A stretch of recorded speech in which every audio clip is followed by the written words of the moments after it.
Welcome back to Season 2 of That's So Second Millennium, the Catholic Science podcast, where we look forward to the new synthesis in the new millennium between faith, philosophy, and science. This is episode 77 of That's So Second Millennium. This is Paul Giesting.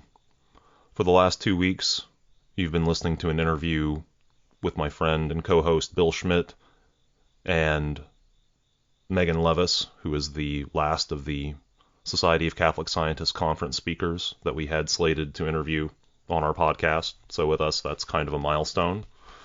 We've been releasing this podcast weekly for almost 18 months. It'll be 18 months at the beginning of October. So at this point, we are probably going to slow down just a bit. So this is going to be a much shorter episode today. I've been toying with the idea of going to an every other week format for a while, but we do have a lot of things, or at least several things that we're looking forward to bringing you in the next few months. So I've recorded an interview with Father John Hollowell, who is a priest in the Archdiocese of Indianapolis. He works in, he's in the Greencastle, Brazil area of western Indiana.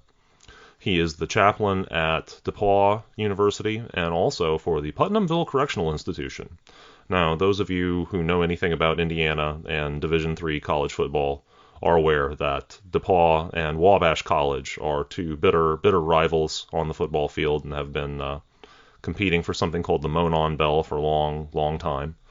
And that back in the 60s and 70s, the era when my father was not coincidentally in college, there were a number of hijinks involving, say, stealing the bell during the year when one team or the other had lost it. Those partisans of that team might steal it back, hijinks like that.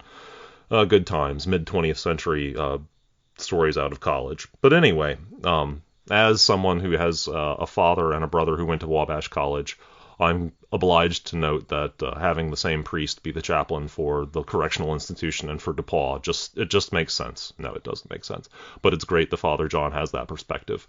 I interviewed him about Catholic Catholic engagement with the culture. He is very active on social media in different forms, Twitter and Instagram, and he has his own blog. And he's released some blogs and engaged with some people on some very controversial issues. We didn't get a lot into that, but I would definitely recommend that you look up his materials online. He's an interesting guy. We're going to talk to Jonathan Lunine again, follow up on the interview we did with him back in May. We released part of that just last month, so we'll follow up with him because Jonathan Lunine's story is just fascinating. His story of being a Jewish convert to the Catholic faith, as well as being an astrophysicist who studies the materials out of which planets are made. And Bill is hoping to talk to John Cavadini at the University of Notre Dame, a very famous theologian and somebody who has also pretty broad interests. We've talked to him about, hopefully Bill will be able to engage him in some conversations about Catholic education, something near and dear to our hearts, as if you've listened to any number of these podcasts, you've probably caught some of that. And I hope to have the initial version of a talk about faith and science. It would probably involve some of the material that I have in my bonus episode about my own experiences as being a Catholic scientist, and maybe a little bit about the experience of compulsion, addiction, grace, working a 12-step program. It's been quite a difficult road for me, and continues to be. And this past week was pretty difficult in terms of coming to grips with.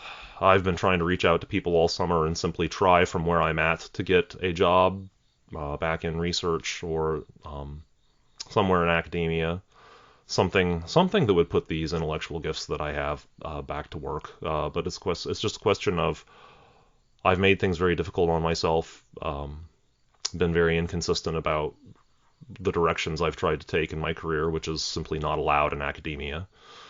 And what do I do now? What do I do now to convince people to take a chance on me? It looks yeah, I mean, that's simply the case. And if I'd understood things better when I was younger, I might not have put myself in this situation.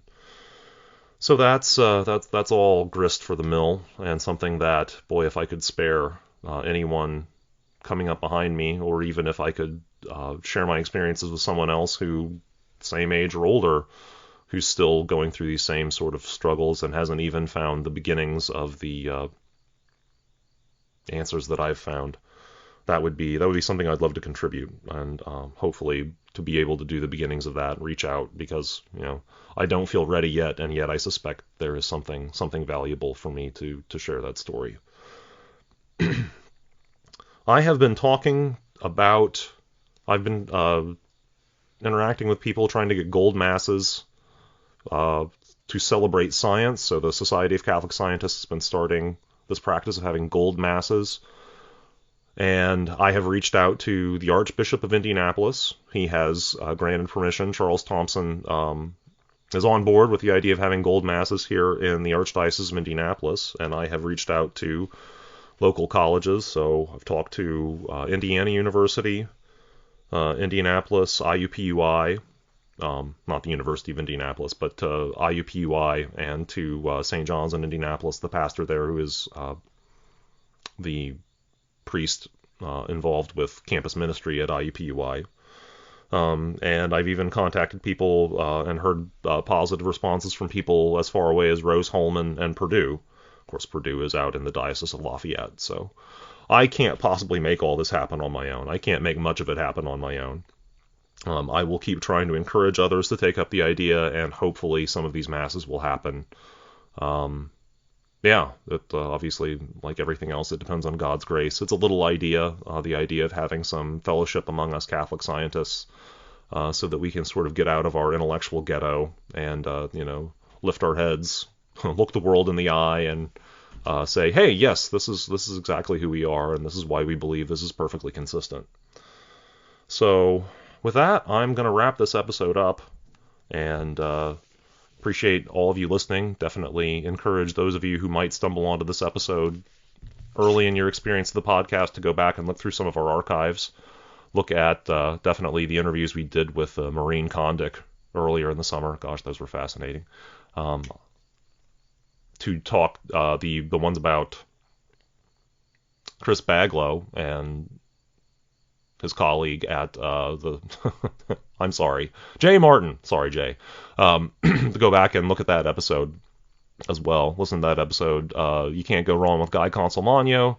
You can learn a little about the history of geology. We've got a lot of stuff. This is, of course, episode 77, so we've got quite a few episodes. So a lot of topics at the frontier of the Catholic faith and religion for your listening pleasure. I hope it is a pleasure. And if it's not, hey, write us an email. Go to the website, that'ssecondmillennium.net, and our email addresses are accessible from there. So drop us a line and let us know how we could make it better. We would love to hear that. So with that, I bid you a fond but reluctant farewell in Jesus Christ. Amen. If you enjoyed this episode, or it made you think, come on over to That's So Second Millennium's Facebook page and leave a comment or ask a question. We'd love to hear from you.